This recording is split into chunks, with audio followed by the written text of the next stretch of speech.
안국고 2023학년도 2학기 중간고사 통합과학 내신 분석 리포트를 시작해 보도록 하겠습니다. 저는 네오전에서 과학을 가르치고 있는 김원주 선생님입니다. 일단 안국고는 전반적으로 이제 평이한 시험이었다라고 총평을 좀 내릴 수 있을 것 같고요.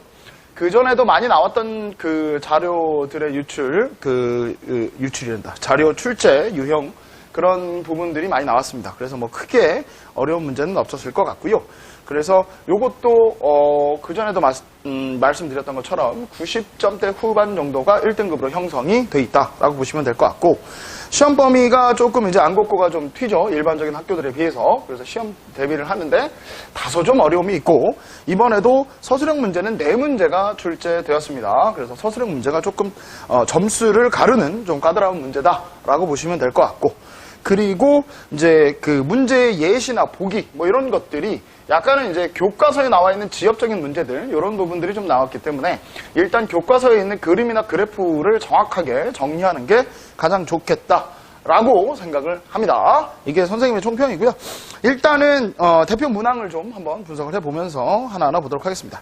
자, 일단 첫 페이지의 2번 문제 정도 같은 경우는 효소에 관한 문제입니다. 생명 시스템에서 효소에 관한 문제들은 대부분 다 평이하게 나오는 문제들인데, 여기는 특이하게 간에 대한 얘기가 좀 나왔고요. 근데 간이라고 해서 뭐 그렇게 어렵게까지 나온 문제는 아니고, 기본적으로 효소가 어떤 역할을 하는지 그리고 어떤 작용을 하는지에 대해서 나와 있습니다. 그래서 간이라고 하는 데서 효소가 나오는구나라는 것 정도만 알고 있어도 충분히 풀 수 있는 문제였고, 어떻게 보면 여기에 나와 있는 애들이 뭐 요소의 합성이랄지 뭐 다른 뭐 알코올 분해랄지 이런 것들이 좀 특이하게 나왔으면 어려운 문제가 될 수 있겠으나, 지금같이 이런 식으로 그냥 까잘레이스의 과산화수소 분해에 대한 부분들이 나와 있기 때문에 그렇게 어렵지 않게 여러분들이 넘기실 수 있었을 것 같아요. 그 다음에 이제 이 페이지에 보면 10번 문제가 있는데, 요거는 선생님이 이제 수업을 예전에 이제 시험 대비를 해줄 때 약간 지엽적인 문제, 그리고 약간은 이제 고난이도 문제다라고 얘기는 했었어요. 왜냐하면 교과서에 있는 문제들 중에서 이 변생렌즈 문제는 어렵게 내면 화학 반응식도 나올 수 있고 산화환원 반응에 대한 전자이동이 나올 수도 있는데, 그 문제까지는 나오진 않았으나 기본적으로 변생렌즈의 응용 그리고 산화환원 반응의 개념 정리가 나왔기 때문에 이 정도도 어떻게 보면 좀 어려웠을 수 있고, 어떻게 보면 조금 까다로운 문제 유형이었다라고 볼 수 있겠습니다. 그 다음에 이제 세 번째 페이지에 11번 문제 보시면 전형적으로 나오는 금속 반응성에 관한 문제죠. 그래서 화학 반응식을 이해하시고 누가 산화됐고 누가 환원됐고, 그리고 기본적으로 얘네들이 어디에 들어가서 어떤 가열을 했었을 때 뭐 불꽃 반응에 대한 반응, 이런 것들이 나와 있기 때문에 뭐 기본적으로 여러분들이 뭐 시험 대비를 저랑 같이 열심히 했다면 충분히 풀 수 있었던 문제였다. 그래서 11번 문제도 뭐 어떻게 보면 어렵다고 말할 수 있으나 기본적으로 많이 오픈된 문제 유형이었기 때문에 산화환원 반응을 조금 더 디테일하게 공부했던 친구들이면 충분히 다 맞출 수 있었던 문제다라고 보입니다. 그리고 나머지 뭐 4페이지, 뭐 5페이지 이런 데 나와 있는 부분들은 웬만히 보시면 많이 오픈된 문제였기 때문에 여러분들이 충분히 푸는데 어렵진 않았을 것 같고요.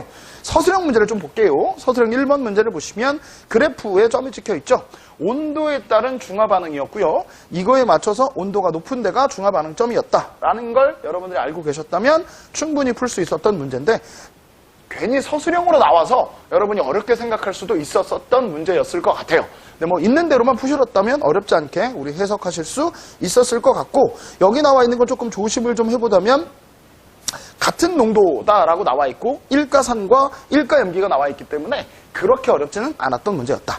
자, 논술형 2번을 보시면 어떤 물질에 어떤 물질을 붓는 계속 이런 유형의 문제죠. 그래서 이것도 중화 반응 문제였고, 거기 지금 염산과 수산화나트륨이 돼 있죠. 그러니까 그거에 따라서 중화 반응을 얼마나 꼼꼼히 공부했느냐, 그거에 대한 문제를 물어보고 있습니다.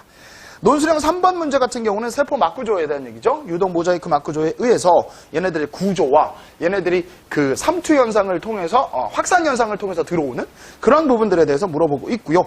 뭐 여러분들이 자질구레한 내용이라고 생각할지 모르겠지만 기본적으로 여기에 나와 있는 확산되는 물질들, 누가 이동하는지, 누가 인지질을 통해 이동하는지, 누가 막단백질을 이동하는지, 그 정도만 알고 계셨으면 충분히 풀 수 있었던 문제였던 것 같습니다.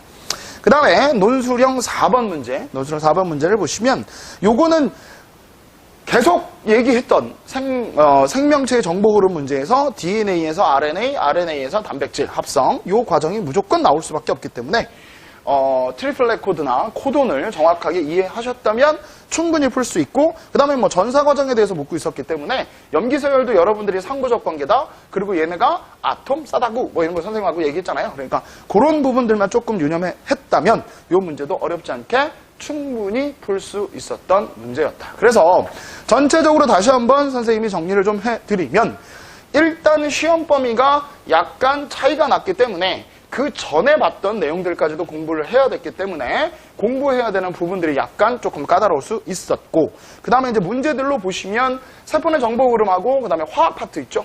그 생명 시스템 파트하고 화학 파트에서 산화하는 중화 반응이 대다수로 나왔고, 거기 있는 문제들이 조금은 지엽적이고 까다로운 문제들이 있었다. 그래서 선생님의 총평은 여러분들이 충분히 다 점수 잘 맞을 수 있었던 시험인 것 같습니다. 그래서 약간 안국고는 까다로운 교과서 지엽적인 문제, 그리고 선생님들이 따로 이렇게 교과서에서 내시는 그런 그림들을 좀 잘 봐두시면 될 것 같고요.